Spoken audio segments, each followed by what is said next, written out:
அனைவருக்கும் அன்பான வணக்கம். நீங்கள் கேட்டுக்கொண்டிருப்பது கதையலை. வாசிப்பவர் ஹேமலதா ஜெகநாத். மகாகவி பாரதியார் எழுதிய சந்திரிகையின் கதை. சோமநாத ஐயர் ஞானம் பெற்ற வரலாறு. 1907ஆம் வருஷம், அதாவது விசாலாட்சியின் விவாகம் நடந்த 2 வருஷங்களுக்கு அப்பால், மே மாசத்தில் ஒரு நாள் மாலை நல்ல நிலவடித்துக் கொண்டிருக்கையில் மயிலாப்பூர் லஸ் சர்ச் வீதியில் ஹைகோர்ட் வக்கீல் சோமநாத ஐயர் தம் வீட்டு மேடையில் நிலாமுற்றத்திலே 2 நாற்காலிகள் போட்டு தாமும் தம்முடைய மனைவி முத்தம்மாளும் உட்கார்ந்து கொண்டு அவளுடன் சம்பாஷணை செய்து கொண்டிருந்தார். காபி போட்டு கொண்டு வரலாமா என்று முத்தம்மா கேட்டாள். எனக்கு வேண்டியதில்லை. பகலில் உண்ட ஆகாரம் இன்னும் என் வயிற்றில் ஜீரணமாகாமல் அப்படியே கிடக்கிறது. இன்று இரவு சாப்பிடலாமா, உபவாசம் போட்டுவிடலாமா என்று யோசித்துக் கொண்டிருக்கிறேன். இப்படி இருக்கையில் காப்பி குடிப்பது உடம்புக்கு மிகவும் கெடுதி என்று நினைக்கிறேன். உனக்கு வேண்டுமானால் காப்பி போட்டுக்கொண்டு வந்து குடித்துக்கொள் என்றார் சோமநாத ஐயர். எப்போது பார்த்தாலும் ஏதாவது நோய் சொல்லிக்கொண்டே இருக்கிறீர்கள். அதுவும் என்னை கண்டால் போதும், உடனே நீங்கள் நோயழுகை எழுவதற்கு ராஜா. இன்றைக்கு என் உடம்பு சௌக்கியமாக இருக்கிறது, ஒரு வியாதியும் இல்லை என்று உங்கள் வாயினாலே சொல்ல ஒரு தரம் கூட கேட்டதில்லை. என் உயிர் உள்ளவரை அந்த நல்ல வார்த்தையை நான் ஒரு தரமேனும் காது குளிர கேட்கப் போகிறேனோ அல்லது கேட்காமல் பிராணனை விடப்போகிறேனோ தெரியாது. கை உளைச்சல், கால் உளைச்சல், அங்கு வீக்கம், இங்கு குடைச்சல், வயிற்று வலி, தலைவலி, அஜீர்ணம், அஜீர்ணம், அஜீர்ணம். எப்போதும் இதே அழுகை கேட்டு கேட்டு எனக்கு காது புளித்து போய்விட்டது. இனிமேல் ஒரு வார்த்தை சொல்கிறேன், அதை ஜாக்கிரதையாக ஒரு பக்கத்தில் வைத்துக்கொண்டு இருங்கள். அதாவது, உங்கள் உடம்பு சுகமாகவும் ஆரோக்கியமாகவும் இருந்தால் என்னிடம் சொல்லுங்கள். வியாதி இருந்தால் சொல்ல வேண்டாம். இந்த ஒரு தயவு எனக்கு நீங்கள் அவசியமாக செய்ய வேண்டும் என்றாள்.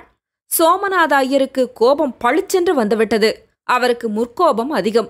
மனைவியை வாய்க்கு வந்தபடியெல்லாம் திட்டத் தொடங்கிவிட்டார்.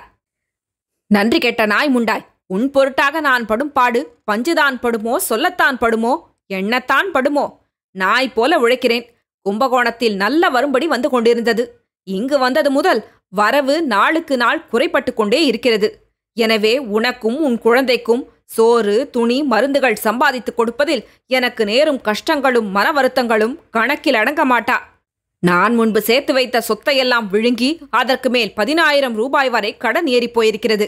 எத்தனையோ பொய்கள் சொல்ல வேண்டியிருக்கிறது, ஏமாற்ற வேண்டியிருக்கிறது. நீதி ஸ்தலத்திலே போய் மனமறிந்து பொய்களை சொல்வதே நமக்கு பிழைப்பாய்விட்டது. இந்த வக்கீல் தொழிலிலும் சரி, வேசை தொழிலிலும் சரி, தர்மத்தை கெடுத்து இகத்தையும் பரத்தையும் நாசம் பண்ணிக்கொண்டு உன் பொருட்டாக பாடுபடுகிறேன். மேலும் ஒரு வழக்கு ஜெயித்தால் 10 வழக்குகள் தோற்று போகின்றன. அதில் என் மனதுக்கு ஏற்படும் துக்கத்துக்கும் அவமானத்துக்கும் கணக்கில்லை. தவிரவும் இத்தொழிலோ கோர்ட்டிலேனும் கட்சிக்காரரிடமேனும் ஓயாமல் தொண்டை தண்ணீர் வற்றடிக்கும் தொழில். அதனால் உடம்பில் அடிக்கடி சூடு மிகுதிப்பட்டு மலச்சிக்கல் உண்டாக்குகிறது.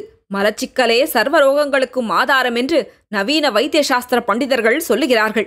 ஆதலால் உடம்பில் எப்போதும் ஓய்வின்றி ஏதேனும் வியாதி இருந்து கொண்டே இருக்கிறது. இதனாலும் குழந்தைகளுக்கு உடம்புக்கேனும் வந்தால் அப்போது என் மனத்தில் உண்டாகும் பெரும் துயரத்தாலும் அவர்கள் உடம்பு நேரே இருக்க வேண்டுமே கடவுளே என்று எண்ணி நான் எப்போதும் ஏக்கப்படுவதனாலும் தலைமயிர் நரைத்து போய்விட்டது. மண்டையில் வழுக்கை விழுந்துவிட்டது. உனக்காக பாடுபட்டே நான் கிழவனாய்விட்டேன். உன் தொல்லையாலேயே என் பிராணன் போகப் போகிறது. தீராத நோயிருந்தால் எப்படி சகிப்பது? 1 நாளா, 2 நாளா, 1 வாரமா, 2 வாரமா, 1 மாசமா, 2 மாசமா, 1 வருஷமா, 2 வருஷமா? உன்னுடன் கூடி வாழத் தொடங்கிய காலம் முதலாக இன்று வரை எப்போதும் ஒரு க்ஷணம் தவறாமல் என் உடம்பு ஏதேனும் ஒரு நோயினால் கஷ்டப்பட்டு கொண்டுதான் இருக்கிறது. இத்தனை நோயையும் இத்தனை கஷ்டத்தையும் பொறுத்து கொண்டு என் உயிர் இதுவரை சாகாமல் இருக்கிறதே, அதுதான் பெரிய ஆச்சரியம். இவ்வளவுக்கும் நான் உன்னிடமிருந்து பெறும் கைமாறியாது? பேதை சொற்கள், மடச்சொற்கள், பயனற்ற சொற்கள், மனதை சுடும் பழிச்சொற்கள், காது நரம்புகளை அறுக்கும் குரூரச் சொற்கள், இவையே நான் பெறும் கைமாறு. ஓயாமல் புடவை வேண்டும், ரவிக்கை வேண்டும், நகை வேண்டும், குழந்தைகளுக்கு நகைகள் வேண்டும். வீண் செலவு, வீண் செலவு. என்ன துன்பம், என்ன துன்பம்! என்ன துன்பமடா ஈசா எனக்கு இந்த உலகத்தில் சமைத்து விட்டாய்! இந்த கஷ்டத்தையெல்லாம் இன்னும் எத்தனை காலம் பொறுத்து கொண்டிருக்க வேண்டுமோ? என் பிராணன் என்றுதான் நீங்கப் போகிறதோ என்று சொல்லி சோமநாத ஐயர் அழத் தொடங்கிவிட்டார். அப்போது முத்தம்மா, அழுகையெல்லாம் என்னிடம் கொண்டு வருகிறீர்கள். புன்னகை, சந்தோஷம், சிருங்கார ரசம், இதற்கெல்லாம் வேறு பெண் ஏற்பாடு செய்து கொள்ளுங்கள். இல்லாவிட்டால் என்னை தள்ளிவிட்டு வேறு ஸ்திரீயை பகிரங்கமாக விவாகம் செய்து கொள்ளுங்கள். அதுதான் உங்களுக்கு நல்லது. இன்னொரு புது பெண் சிறு பெண்ணை மனம் புரிந்து கொண்டு அவளுடன் இன்புற்று வாழத் தொடங்குவீர்களாயின் உங்களுக்குள்ள மனக்கவலையெல்லாம் நீங்கி போய்விடும். பிறகு புத்தியில் தெளிவும் சுறுசுறுப்பும் ஏற்படும். அப்பால் கோர்ட்டில் சாமர்த்தியமாக பேசும் திறமை மிகுதிப்பட்டு உங்களுக்கு வக்கீல் வேலையில் நல்ல லாபம் வரத் தொடங்கும். உடம்பிலுள்ள வியாதிகளெல்லாம் நீங்கி போய்விடும். நீங்கள் சந்தோஷத்துடனும் ஆரோக்கியத்துடனும் வாழ்வீர்கள். மலச்சிக்கலால் எல்லா வியாதிகளும் தோன்றுவதாகவன்றோ நீங்கள் சொல்லுகிறீர்கள்? எங்கள் அத்தங்கார் விசாலாட்சி அப்படி சொல்ல மாட்டாள். அவளும் உங்கள் போலே பெரிய வேதாந்தியும் ஞானியுமாதலால் அவளுடைய கருத்தை உங்களுக்கு சொல்லுகிறேன். பணக்கவலைகளாலேயும் மனக்குறைவுகளாலேயும் தான் வியாதிகள் தோன்றுகின்றன என்பது விசாலாட்சியின் கொள்கை. நீங்கள் வேறு விவாகம் செய்து கொள்ளுங்கள். நானோ 3 பிள்ளைகளை பெற்று கிழவியாய்விட்டேன். புதிதாக ஒரு சிறு பெண்ணை மனம் புரிந்து கொண்டால் உங்களுக்கு மனக்குறைவுகளெல்லாம் நீங்கி போய்விடும். அப்பால் யாதொரு வியாதியும் வராது என்றாள். இது கேட்டு சோமநாத ஐயர், உன்னையும் உன் குழந்தைகளையும் வைத்து காப்பாற்றுவதிலேயே எனக்கு சுமை தலைவெடித்து போகும் போல் இருக்கிறது. இன்னும் ஒருத்தியை புதிதாக மனம் செய்து கொண்டு அவளையும் அவளுக்கு பிறக்கக்கூடிய குழந்தைகளையும் இந்த ஜாப்தாவுடன் சேர்த்து சம்ரக்ஷணை பண்ணுவது என்றால் என் தலை நிச்சயமாக வெடித்தே போய்விடும். உன்னை தள்ளி வைக்கும்படி அடிக்கடி சிபாரிசு செய்கிறாய். உன் மீது என்ன குற்றம் சுமத்தி தள்ளி வைப்பேன்? பிள்ளை இல்லாத மலடி என்று சொல்லி நீக்குவேனா? பொய்யாகவும் எனக்கு மகத்தான அவமானம் நேரும்படியாகவும் உன் மீது விபசார தோஷத்தை ஆரோபித்து விலக்கி வைப்பேனோ? அப்படியே ஏதேனும் ஒரு முகாந்திரம் சொல்லி விலக்கி வைத்தாலும் உன்னையும் உன் குழந்தைகளையும் காப்பாற்றும் கடமை என்னை விட்டு நிற்காது. மேலும் கிழவனாய்விட்ட நான் இப்போது ஒரு சிறு பெண்ணை மனம் புரிந்து கொண்டால் அவளை போலீஸ் பண்ணி காவல் காக்கும் தொழில் எனக்கு பெரும் கஷ்டமாகிவிடும்.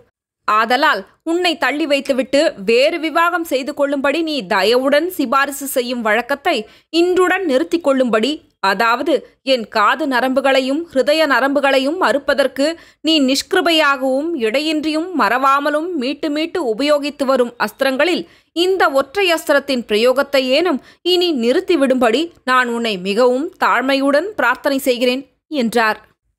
சரி, எனக்கு தலை நோகிறது. நான் கீழே போய் காப்பி போட்டு சாப்பிடப் போகிறேன் என்று சொல்லி முத்தம்மா எழுந்தாள். காப்பி குடித்துவிட்டு இங்கு திரும்பி வருவாயா என்று சோமநாத ஐயர் கேட்டார். எதற்கு?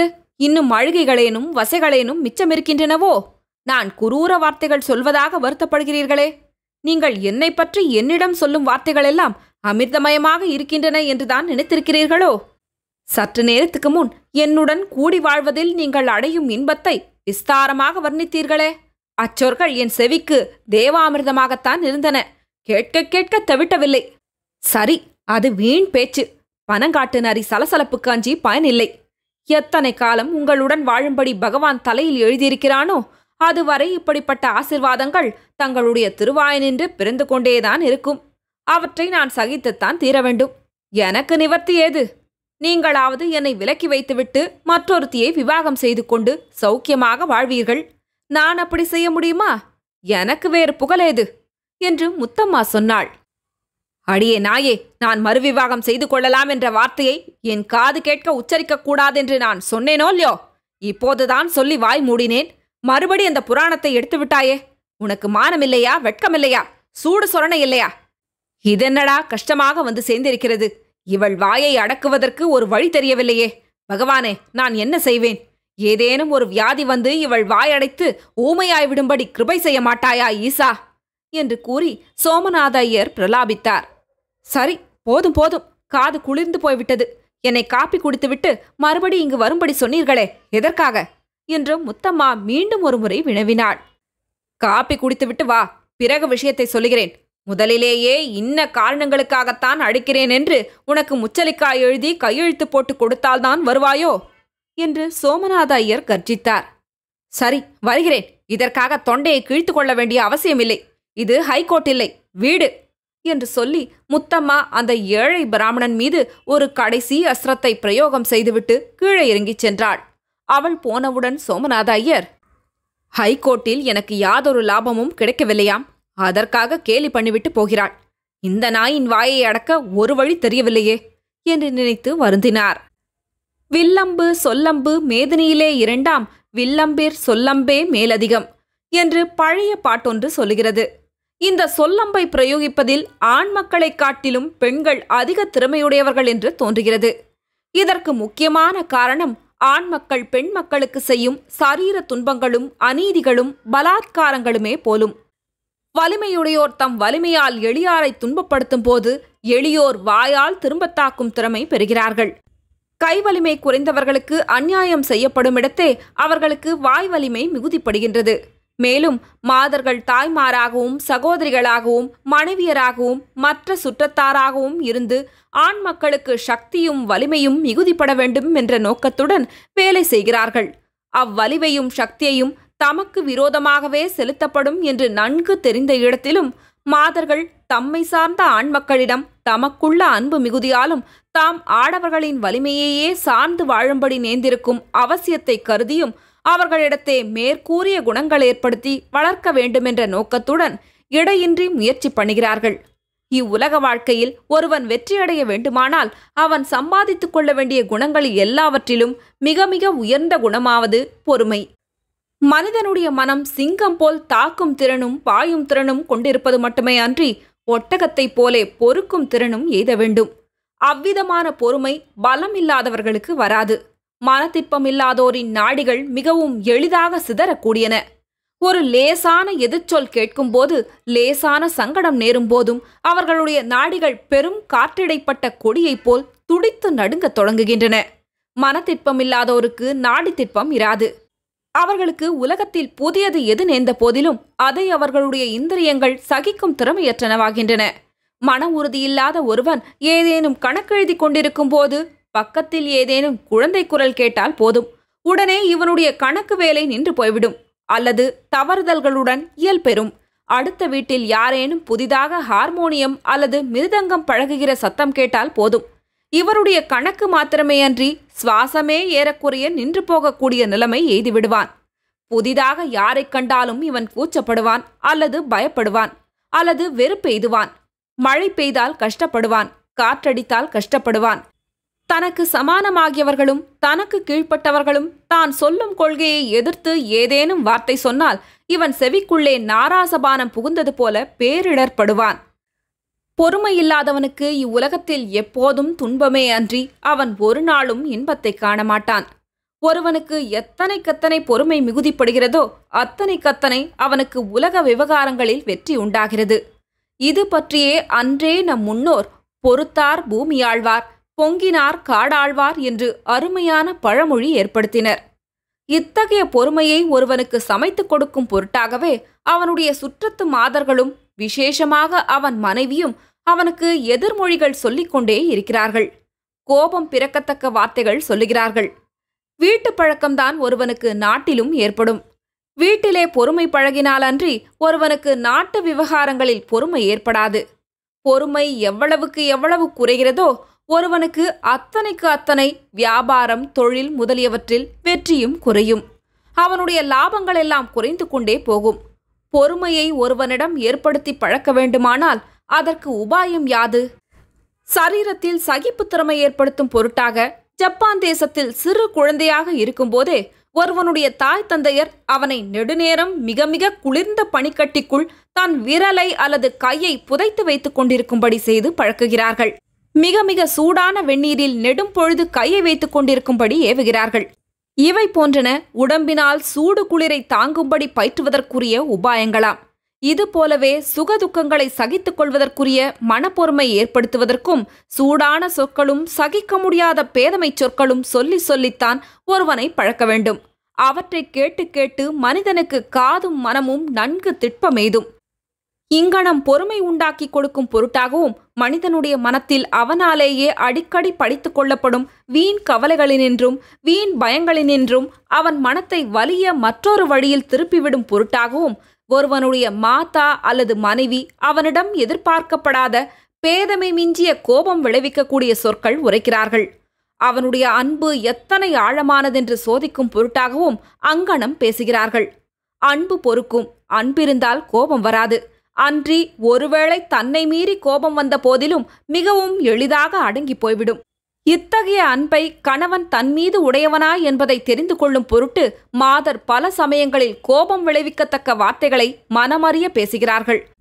நம்முடன் பிறந்து வளர்ந்து நம்மை தாயாகவும் மனைவியாகவும் சகோதரியாகவும் எப்போதும் காப்பாற்றிக் கொண்டும் கவனித்துக் கொண்டும் நம்மிடம் தீராத அன்பு செலுத்திக் கொண்டும் வருகிற மாதர்கள் சில சமயங்களில், அநேக சமயங்களில் நமக்கு பயனற்றனவாகவும் கழிப்பெறும் பேதமையுடையனவாகவும் தோன்றக்கூடிய மொழிகளை பேசுவதென்றும் ஆளவர்களாகிய நம்முட் பலர் அம்மாதர்களை மகா மடமை பொருந்தியவர்கள் என்று நினைப்பது தவறு. அங்கனம் நினைத்தல் நமது மடமையையே விளக்குவதாம். ஆண் மக்கள் பிரத்யேகமாக கற்கும் வித்தைகளிலும் விசேஷமாக பயிலும் தொழில்களிலும் பொதுவாக சரீர பலத்திலும் மாதரை காட்டிலும் ஆண் மக்கள் உயர்ந்திருக்க கூடுமே எனினும் சாதாரண ஞானத்திலும் யுக்தி தந்திரங்களிலும் உலக பொது அனுபவத்தால் விளையும் புத்தி கூர்மையிலும் ஆண்மகனை காட்டிலும் பெண்கள் குறைவாக இருப்பார்கள் என்று எதிர்பார்ப்பதே மடமை. ஆதலால் குடும்பத்திலிருந்து பொறுமை என்பதொரு தெய்வீக குணத்தையும் அதனால் விளையும் எண்ணற்ற சக்தியையும் எய்த விரும்புவோர் தாய், மனைவி முதலிய ஸ்திரீகள் தமக்கு வெறுப்புண்டாக தகுந்த வார்த்தை பேசும்போது வாயை மூடிக்கொண்டு பொறுமையுடன் கேட்டு கேட்டு பழக வேண்டும். அங்கனமின்றி ஒரு ஸ்திரீ வாயை திறந்த மாத்திரத்திலேயே அவள் தாயாயினும் உடம்பிலும் உயிரிலும் பாதி என்று அக்னியின் முன் ஆணையிட்டு கொடுத்த மனைவியாயினும் அவள் மீது புலிப்பாய்ச்சல் பாய்ந்து பெரும் சமர் தொடங்கும் ஆண்மக்கள் நாளுக்கு நாள் உலக விவகாரங்களில் தோல்வி எய்துவோராய் பொங்கி பொங்கி துயர்பட்டு துயர்பட்டு மடிவார். இந்த சக்திகளெல்லாம் சோமநாத ஐயருக்கு மிகவும் லேசாக தென்படலாயின. சில மாசங்களுக்கு முன்பு அவருடைய கிழத்தாயாகிய ராமு பாட்டி இறந்து போய்விட்டாள். அவள் சாகும் முன்பு இவரை தனியாக அழைப்பித்து இவருடன் சிறிது நேரம் சம்பாஷணை செய்து கொண்டிருந்தாள். தொடரும். கதையலை உங்களுக்கு பிடிச்சிருந்ததுன்னா உங்க நண்பர்களோடும் உறவினர்களோடும் பகிர்ந்துக்கோங்க. நன்றி.